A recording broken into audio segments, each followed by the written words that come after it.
Chapter 24. Stanley was half asleep as he got in line for breakfast, but the sight of Mr. Sir awakened him. The left side of Mr. Sir's face had swollen to half the size of a cantaloupe. There were 3 dark purple jagged lines running down his cheek where the warden had scratched him. The other boys in Stanley's tent had obviously seen Mr. Sir as well, but they had the good sense not to say anything. Stanley put a carton of juice and a plastic spoon on his tray. He kept his eyes down and hardly breathed as Mr. Sir ladled some oatmeal-like stuff into his bowl. He brought his tray to the table. Behind him, a boy from one of the other tents said, "Hey, what happened to your face?" There was a crash. Stanley turned to see Mr. Sir holding the boy's head against the oatmeal pot. "Is something wrong with my face?" The boy tried to speak, but couldn't. Mr. Sir had him by the throat. "Does anyone see anything wrong with my face?" asked Mr. Sir as he continued to choke the boy. Nobody said anything. Mr. Sir let the boy go. His head banged against the table as he fell to the ground. Mr. Sir stood over him and asked, "How does my face look to you now?" A gurgling sound came from the boy's mouth. Then he managed to gasp the word, "Fine." "I'm kinda handsome, don't you think?" "Yes, Mr. Sir."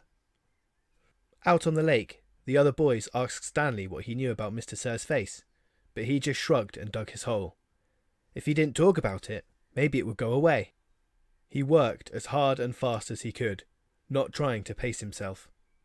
He just wanted to get off the lake and away from Mr. Sir as soon as possible. Besides, he knew he'd get a break. "Whenever you're ready, just let me know," Zero had said. The first time the water truck came, it was driven by Mr. Pendanski. The second time, Mr. Sir was driving. No one said anything except, "Thank you, Mr. Sir," as he filled each canteen. No one even dared to look at his grotesque face. As Stanley waited, he ran his tongue over the roof of his mouth and inside his cheeks. His mouth was as dry and parched as the lake. The bright sun reflected off the side mirror of the truck, and Stanley had to shield his eyes with his hand.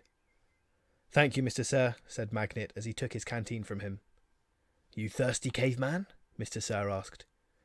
"Yes, Mr. Sir," Stanley said, handing his canteen to him. Mr. Sir opened the nozzle, and the water flowed out of the tank, but it did not go into Stanley's canteen. Instead, he held the canteen right next to the stream of water. Stanley watched the water splatter on the dirt, where it was quickly absorbed by the thirsty ground. Mr. Sir let the water run for about 30 seconds, then stopped. "Do you want more?" he asked. Stanley didn't say anything. Mr. Sir turned the water back on, and once again Stanley watched it pour into the dirt. "There, that should be plenty." He handed Stanley his empty canteen. Stanley stared at the dark spot on the ground, which quickly shrank before his eyes. "Thank you, Mr. Sir," he said.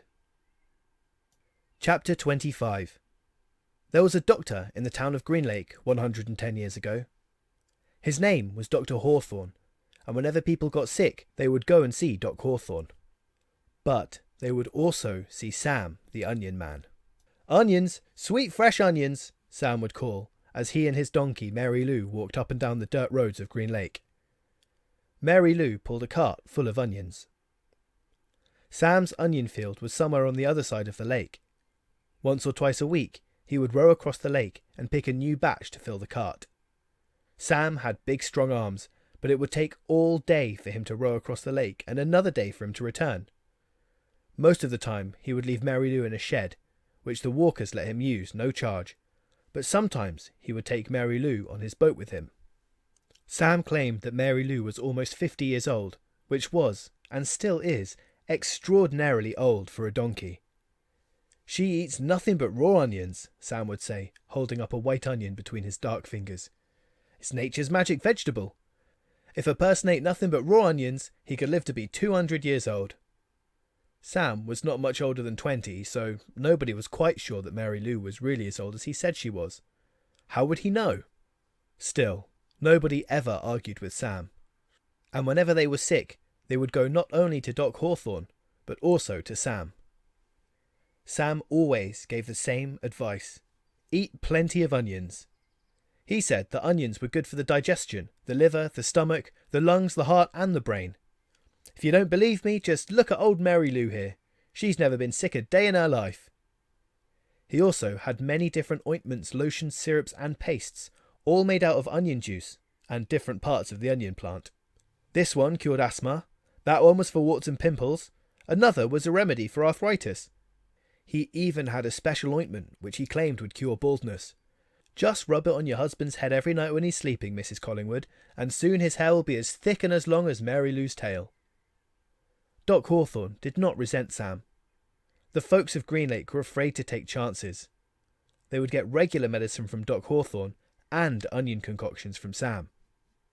After they got over their illnesses, no one could be sure, not even Doc Hawthorne, which of the two treatments had done the trick. Doc Hawthorne was almost completely bald, and in the morning his head often smelled like onions. Whenever Catherine Barlow bought onions, she always bought an extra one or two, and would let Mary Lou eat them out of her hand.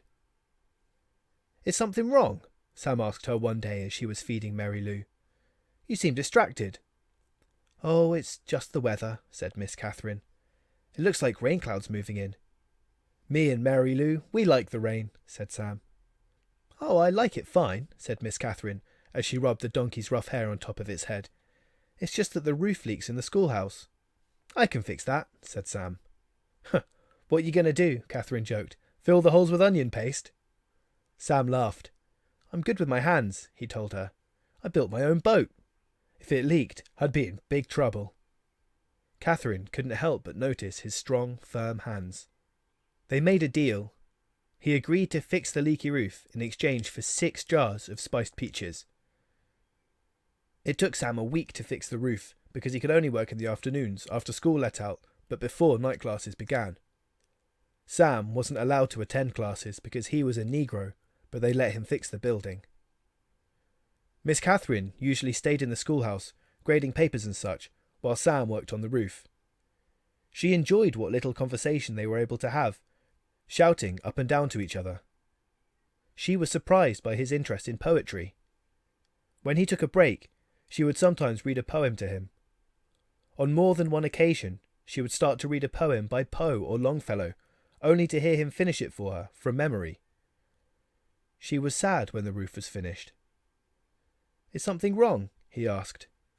"No, you did a wonderful job," she said. "It's just that the windows won't open. The children and I would enjoy a breeze now and then." "I can fix that," said Sam. She gave him 2 more jars of peaches, and Sam fixed the windows. It was easier to talk to him when he was working on the windows. He told her about his secret onion field on the other side of the lake, where the onions grow all year round and the water runs uphill. When the windows were fixed, she complained that her desk wobbled. "I can fix that," said Sam. The next time she saw him, she mentioned that the door doesn't hang straight, and she got to spend another afternoon with him while he fixed the door. By the end of the first semester, Onion Sam had turned the old run-down schoolhouse into a well-crafted, freshly painted jewel of a building that the whole town was proud of. People passing by would stop and admire it. "That's our schoolhouse. Oh, it shows how much we value education here in Greenlake." The only person who wasn't happy with it was Miss Catherine. She had run out of things needing to be fixed. She sat at her desk one afternoon, listening to the pitter-patter of the rain on the roof. No water leaked into the classroom, except from the few drops that came from her eyes. "Onions! Hot, sweet onions!" Sam called, out on the street. She ran to him. She wanted to throw her arms around, but couldn't bring herself to do it. Instead, she hugged Mary Lou's neck. "Is something wrong?" he asked her.